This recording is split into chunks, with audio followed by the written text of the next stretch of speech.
آپ یہ بتائیں، ایک طرف ریسورسز ہیں، ایک طرف پرابلمز ہیں، فیوچرسٹک اپروچ کیا ہونی چاہیے؟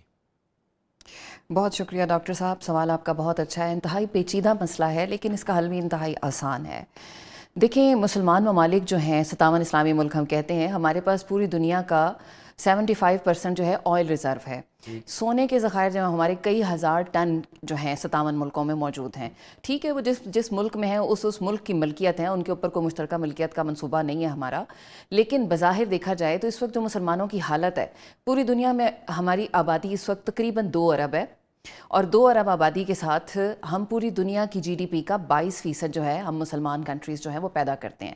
اب یہاں پر دیکھ لیجئے ذرا، اس کو آپ تقابل کریں دیگر ملکوں کے ساتھ۔ امریکہ پوری دنیا کی ٹوٹل جی ڈی پی کا 28% پیدا کرتا ہے، اکیلا ملک 34 کروڑ کی آبادی کے ساتھ۔ چین پوری دنیا کی جو جی ڈی پی ہے اس کا ٹوٹل 20% جو ہے وہ پیدا کرتا ہے، اور ہم 57 ملک 2 ارب آبادی کے ساتھ ہم ٹوٹل 22% جو ہے وہ پیدا کرتے ہیں۔ اس میں سب سے بڑا ہاتھ جو ہے وہ مڈل ایسٹرن ملکوں کا ہے، کیونکہ ان کے پاس اللہ نے تیل کی دولت دی ہے۔ پاکستان جیسے ممالک کو دیکھ لیں، انڈونیشیا کو دیکھ لیں، ملیشیا، ترکی کو دیکھ لیں، بہت سارے ممالک ہیں جو کہ انڈسٹریل طور پر کافی ترقی یافتہ ہیں، معیشتیں بھی مضبوط ہیں، اور آبادی کی لحاظ سے منڈیاں بھی کافی بڑی ہیں، لیکن اس کے باوجود ہم معاشی طور پر کمزور ہیں۔ ہمارے ہاں جو نئی نسل ہے وہ سب سے زیادہ مایوس کن صورتحال کا سامنا کر رہی ہے۔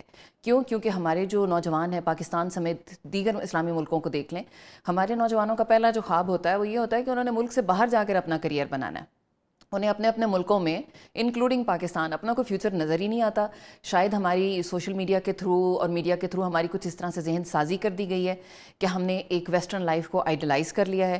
اس کے اوپر اگر مسلمان ملکوں کو دیکھیں تو 10 سے زیادہ ملکوں میں تو صرف بادشاہت ہے، کہیں پر فوجی حکومتیں چل رہی ہیں، جہاں پر جمہوریتیں ہیں وہاں پر بھی آپ اسے لنگڑی لولی جمہوریت ہی کہہ لیں، کیونکہ 20 سال تک ایک ہی بندہ جو ہے وہ اقتدار میں رہتا ہے۔ اس کا مطلب ہے کیا پورے ملک میں کوئی اور شخص نہیں ہے جو اس کا جو ہے اپوننٹ بن سکے، کسی میں اتنی قابلیت نہیں ہے کہ وہ اس ملک کی سربراہی کر سکے۔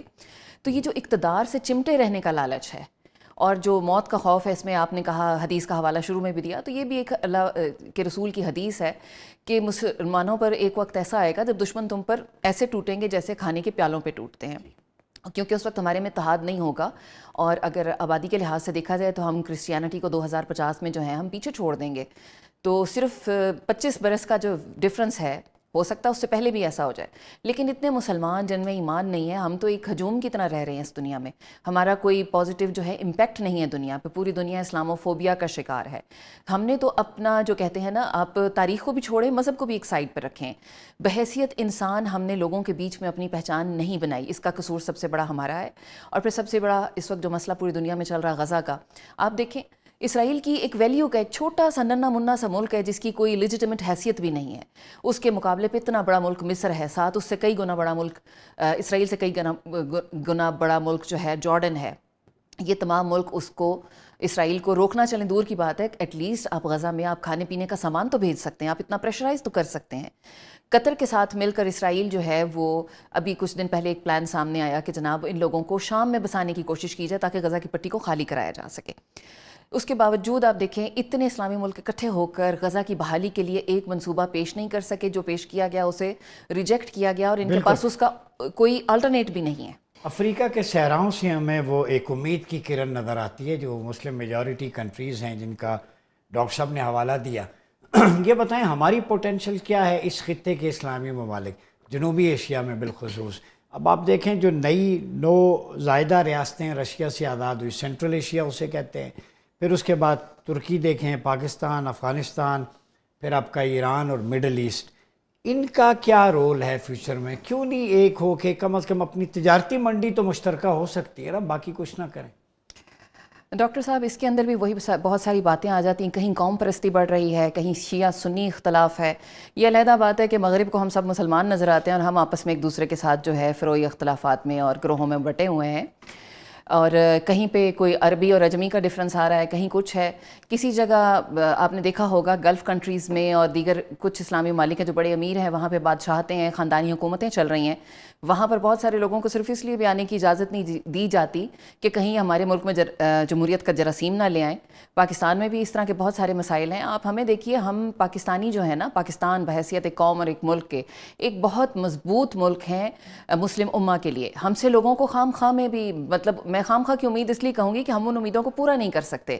آپ دیکھیے جہاں پاکستان کا نام آتا ہے اس کے ساتھ ایک چونکہ ایٹمی پاور کا جو ہے لقب بھی لگ جاتا ہے. ہمارے پاس اللہ نے یہ ایک ہمیں چیز سے نوازا ہے. تو دنیا کے تمام چھوٹے اسلامی ممالک پاکستان کو بڑی عزت اور محبت کی نظر سے دیکھتے ہیں. 1960 اور 70 کی دہائیوں میں، 50 کی دہائیوں میں پاکستان نے افریقہ میں، دیگر مسلم ممالک میں بڑا نام کمایا. ان کی جنگ آزادی میں ان کی مدد کی. ان کو بہت سارے شعبوں میں پاکستانیوں نے جو ہے حکومتوں کو استوار کرنے میں ایون جو ہے مدد فراہم کی. لیکن افسوس کی بات ہے کہ 1980 کے بعد سے پاکستان جن مسائل میں الجھا، خاص طور پر افغان وار کے بعد اور خانہ جنگی جو افغانستان میں ہوتی رہی اور وار آن ٹیرر کے بعد، پاکستان ابھی تک اپنا پرانا جو مقام ہے جو ہم نے حاصل کیا تھا ہم اس کو حاصل نہیں کر پائے، کھو دیا ہم نے. تو اس کے لیے آگے نہ صرف ہمیں خود بڑھنا ہے، ہمیں کسی کا انتظار نہیں کرنا، اور یہ کام جو ہے ہماری حکومت نے کرنا ہے.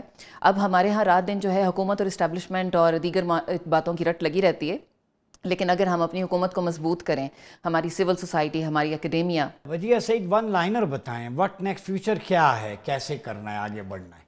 دیکھیں اس وقت جو سچویشن جا رہی ہے اس کے لحاظ سے تو فیوچر کچھ زیادہ اچھا نظر نہیں آتا، لیکن فیوچر ہمارے اپنے ہاتھوں میں. جہاں لا ہم اس کو تقنطوا من رحمت اللہ. بالکل مایوس ہونا جو ہے وہ ویسے بھی کفر ہے.